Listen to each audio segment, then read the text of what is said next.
Welcome to Coddiwompling Along The Tao with Noel Eastwood. This is episode 20 and I'm talking about how to identify your ruling planets. And you will note that I've said planets as in plural because no one has one single planet that rules their lives. Yep, I've got my fingerless gloves on again. It's freezing cold in Canberra this morning in the minuses, and my little office here is cold. I've got the heater on, but yeah, it doesn't do much good. Okay, this is Henry Ford, born in 1863. Now, we all know Henry Ford for the Ford Motor Company. I'm using whole sign system, which means that the houses are all the same size, thank goodness.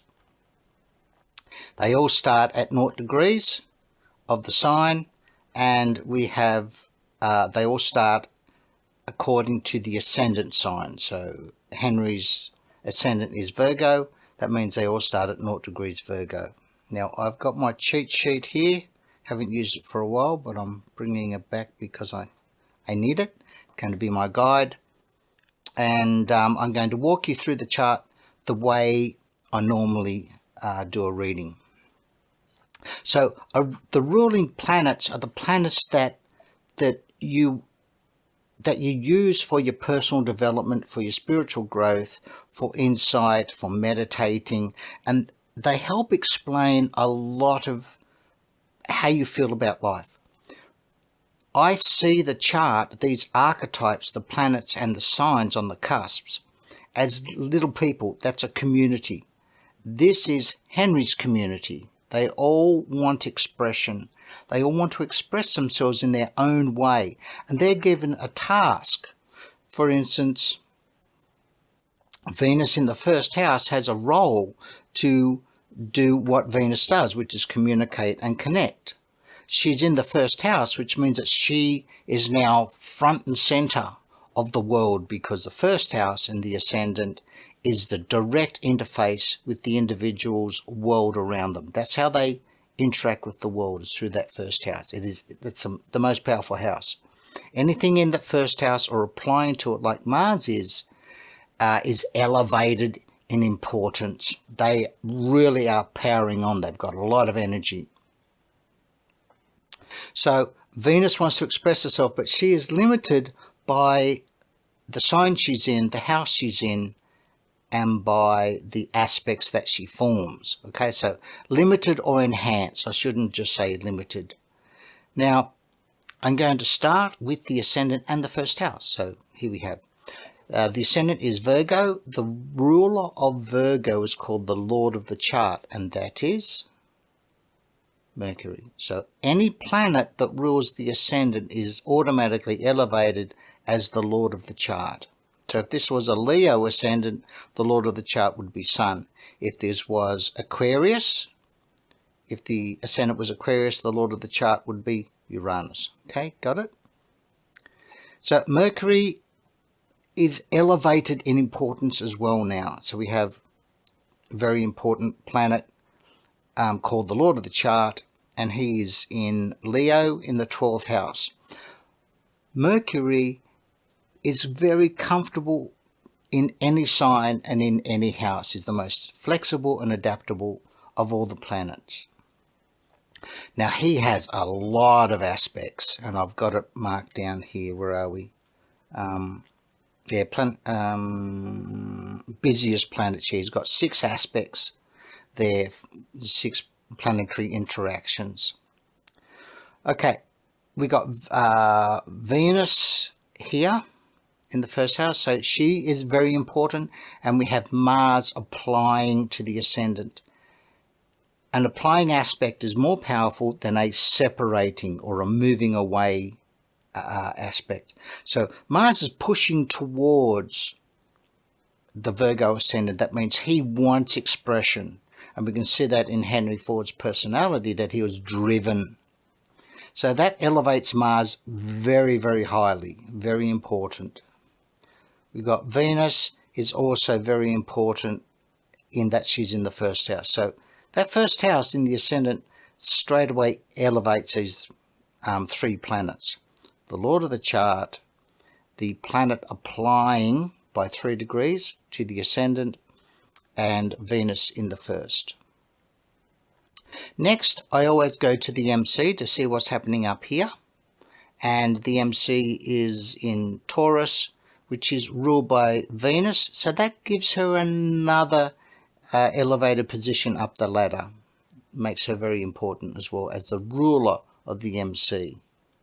Sun is in Leo, and that's the sign that he rules, and he's in the 12th. Not so comfortable in a water house, but he's quite flexible and adaptable as well. But we'll look at that later. The moon is in Aquarius, not comfortable. Moon is all water. She is all heart and emotion. When we have air, head and heart, sometimes they don't mix. So we would have to look at that seriously to see the conflicts that are associated with her placement there. She's in the 6th house, which is Virgo, an earth house. She's quite comfortable in an earth house, but not in that air sign.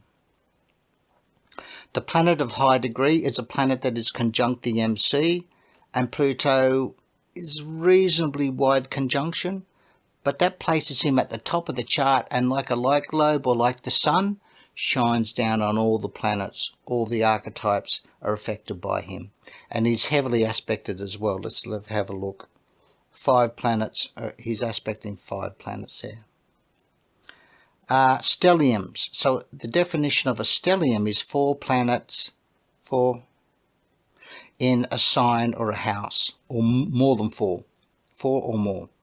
We don't have any, but we have a mini stellium of 3 planets in Leo, and they're in the 12th house. Planets conjunct the angles. The angles are the 1st cusp, the 4th cusp, the 7th cusp, and the 10th cusp. And we have Mars, put him on our list. We got North Node, and North Node is an angle. It's not a planet. I drop the North Node down to about half the importance of a planet when I'm doing this sort of stuff. Chiron, maybe, and that's about it. Next is elemental dominance. So the signs we've got, let's have a look. Let's go through Earth. We've got 1, that's Venus, 2, so we've got 2 planets in Earth. Fire, let's start from here. 1, 2, 3, 4, 5. Okay, we've got a bit of drive in this person. Air, we've got 1, 2, 3, 4. 4 planets in air signs, and water, we've got 1. Yeah, we've got 1. So sign dominance, the planets in signs is what I look for, because that's just another piece to the puzzle of determining the individual's strengths and weaknesses, their conflicts, their interests. Then I look at the house dominance. So Earth, we've got 1. Wait, there we got. Hang on, here we go. 1, 2 in the 2nd house. 3 is in the 6th. 4. Have I got 4? Yep. So we've got 4 planets in Earth houses. This is actually just as important as planets in the Earth signs. Air. So air is 3, 7. That's 1. And 11. So we've got 1 planet in air houses. Water, which is 4, 8, and 12. So 1, 2, 3, 4, 5. 5 planets in water houses, and fire, which is 5, 9, 1, 5, and 9. So let's have a look. 1, 2. How come I got 3 there? Let me look at this again. Because I've sort of included Mars. Ooh, I'm going to change that back again. Yeah, I should actually be dead accurate rather than null accurate. Because he is applying, Mars is applying to the Ascendant so closely, I will sometimes actually draw that planet into the next house, particularly when it's very, very, very close to the cusp. But yeah, because this is a presentation to the world, I should be more accurate, shouldn't I?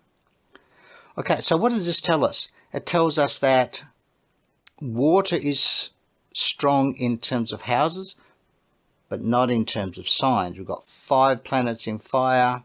We've got 2 in fire houses. Earth, 2 in signs, 4 in the planet. So even though that's a fairly broad spread, it tells us that water is important, fire is important, and there's a bit of earth thrown in as well. Okay, busiest planets. Now this is where we look at the aspects. Now these are the relationships that the planets form with each other. Like, are they friends, or are they like argy-bargy? They don't like each other, they have jealousies and dislikes. Because remember, they're our inner community. So these relationships, we can see them in terms of the patterns they form. We have a grand trine here. We've got, I don't know what that pattern's called, but it's an interesting pattern. Do we have... oh yes, we do have a kite here. We have a kite focused on Neptune, and we've got some T-squares. There's one on Pluto. What else do we have? We don't seem to have any others. But we're looking for planets that are very involved with all the other planets. And we've got Sun has 5 aspects. The Moon has 6. So she's a pretty busy little body here. So emotionally, there's a lot happening, isn't there, emotionally? And that opposition, that's a full moon. That's almost an exact full moon. Look at that 6, well, it is an exact full moon. 6 degrees Leo, opposite moon, 6 degrees Aquarius. That's an exact full moon. So he was born on a full moon. Makes him emotional, we could say. So that means he could probably be a bit moody. And with 3 planets in the water house here, in fire, with that Mars pushing here, and Venus in the first, I would say that he would be temperamental, would be the word I would use.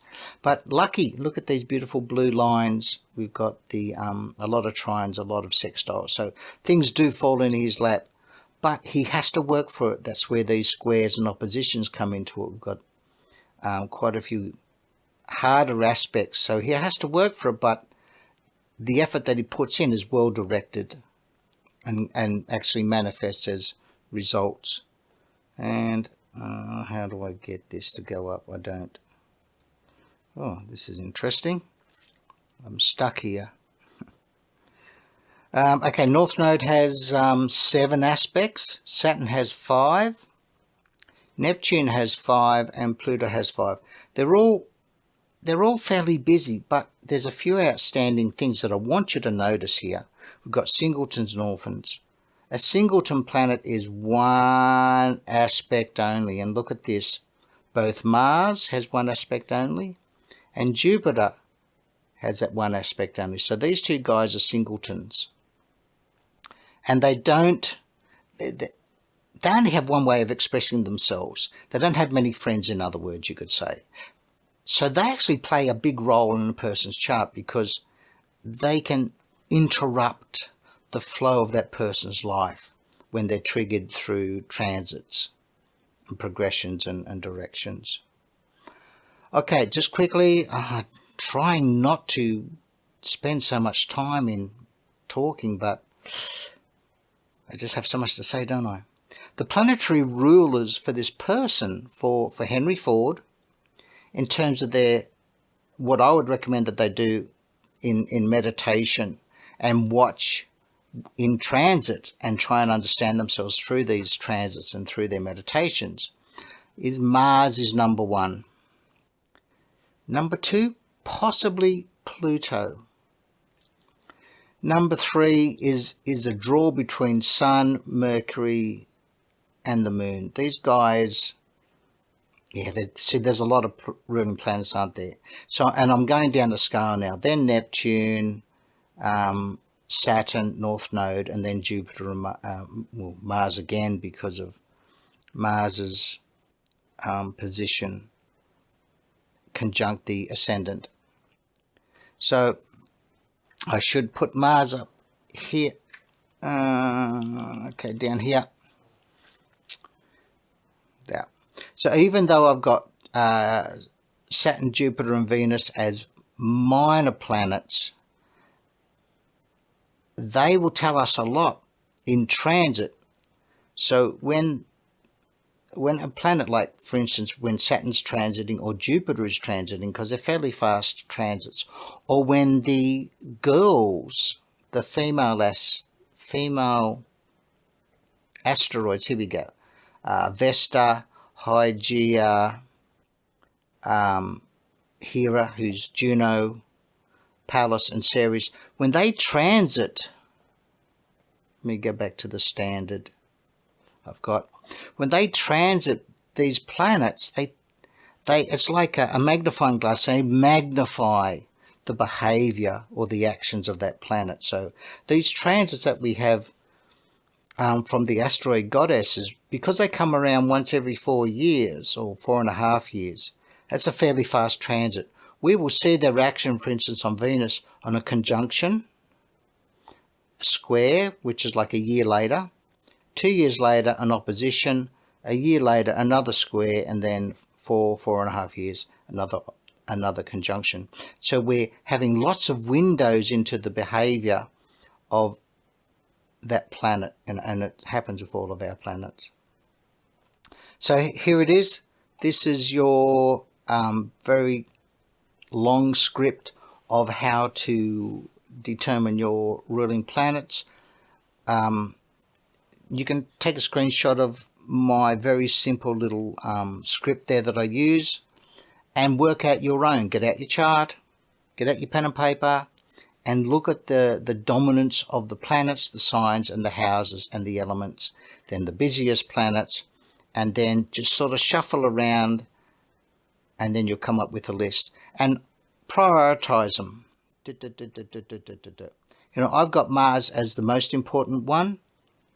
He might not be, but from my experience, anything conjunct, applying or separating from the ascendant, particularly within a 3-degree orb or even a 5-degree orb, they are very dominant in a person's life. Okay, thank you for watching. If you like this, leave a comment, give me a like, and send me an email. I'll catch you on the next Coddiwompling. See you later.